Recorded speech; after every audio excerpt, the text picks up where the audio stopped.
everyone, and welcome to today's video. We are going to learn how to make our pH buffers today. I purchase these glass, make sure they're glass containers. I buy a flat of 6 or 8 of these, 6 of these for $3 at the dollar store. So I'm sure you can, if you're in Canada, they have them at Dollarama. If you are in the States, I know you guys got Dollar Tree and Five Below that's got way better stuff than we have. So you're going to lower your pH, you're going to use a citric acid solution. You're going to measure out your water. So we will do, I'm just going to make 20 grams just because I already have some made. So I'm just kind of doing this for demonstration purposes. So put your water in there first. Actually, I think I need a bigger weigh boat. I use weigh boats just because it's less dishes. And when you've got 3 kids and got to do dishes after all of them, and then my work stuff, it's whatever makes my life easier is kind of what I tend to lean towards. However, if you wanted to use a beaker for this, by all means you could. So you are going to take your citric acid and weigh out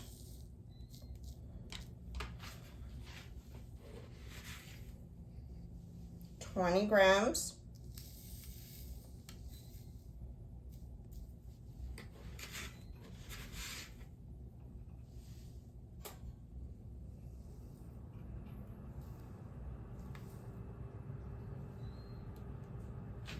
Okay, we're right on for that.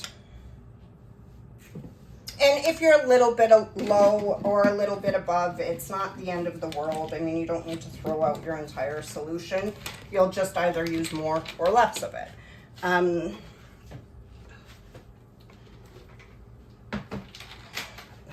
Okay, so now you are going to move your scale over.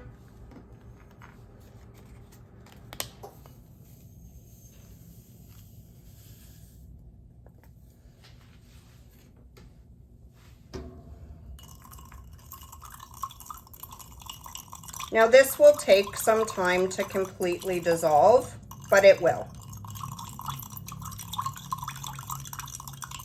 Now I put little labels on these. So I just grab a label and I make sure to put it on the lid as well as the actual bottle.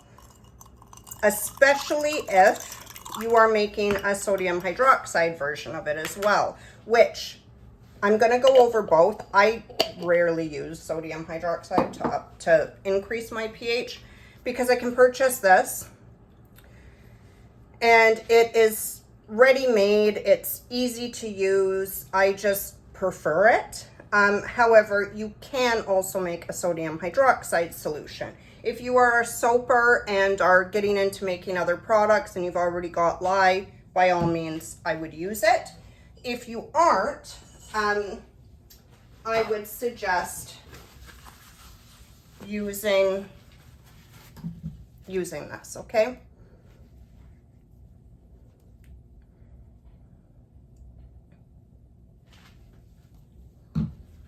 Okay. Now we've got another clean glass container. This is how you make your sodium hydroxide. If you are not going to be using triethylamine, which I prefer. But just for the sake of demonstration, let's do both. So you would measure 45 grams of water. Make sure you are adding your water first. I've gone a little bit over. Let me pull some of that out with a pipette. Yeah, make sure if you add your powder before your water, it's going to be a disaster. So it's dangerous. Don't do it. It will cause a minor kind of, everything will bubble over. It's a mess. And keep in mind, when working with lye, it will heat up, okay? So again, something to think about. Let me just get a clean whisk here. So we've got our water. We're going to put that aside. We've got a fresh whey boat. We're now going to take our sodium hydroxide.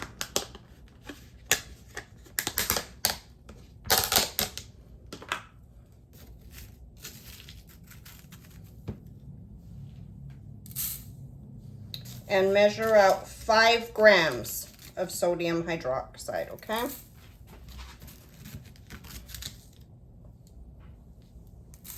Sorry, I've got shaky hands, guys, so some's gonna come over.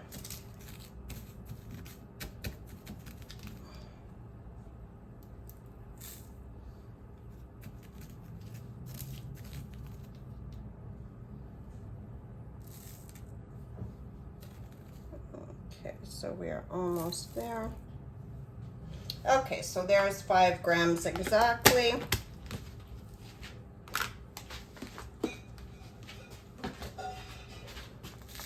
Okay, now we can get this out of the way and I can clean it off because I hate when there's spots on my work area.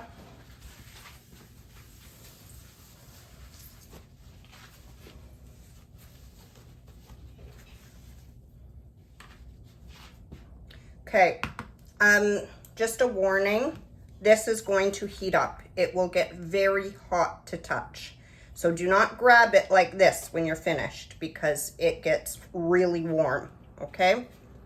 You're going to add your sodium hydroxide to your water, not the other way around.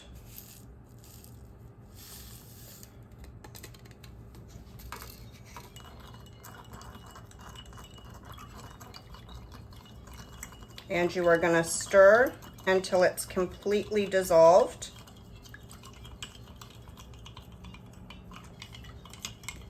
And you will feel it start to warm up. And then just leave it for a few minutes, okay? Okay, so you can see this took a few minutes, but it is completely dissolved.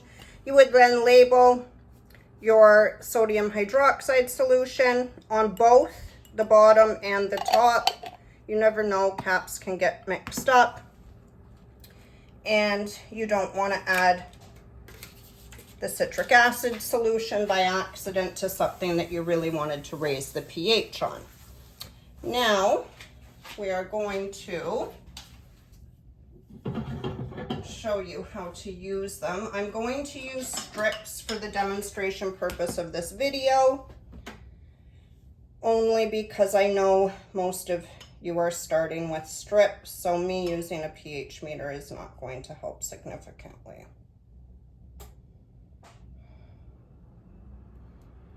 I'm just taking a product off the overhead here.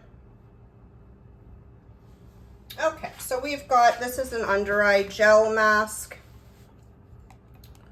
We've got here.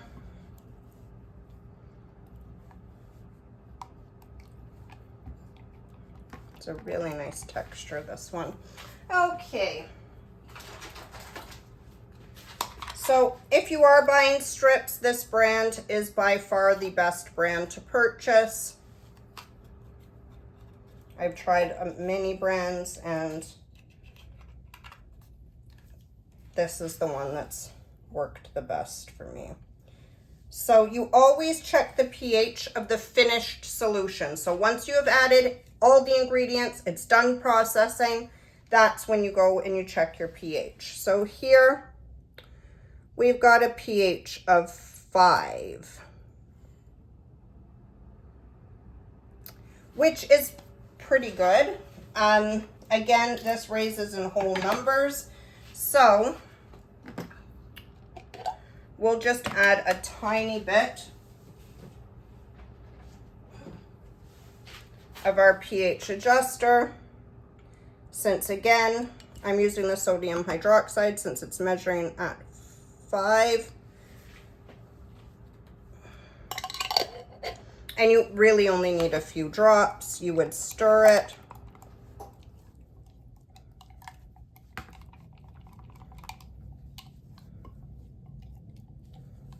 Now, in most cases, if it reads a pH of 5, you don't really need to touch it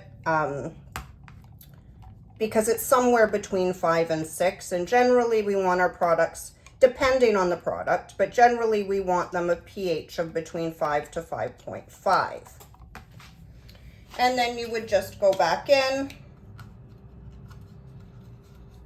test it again.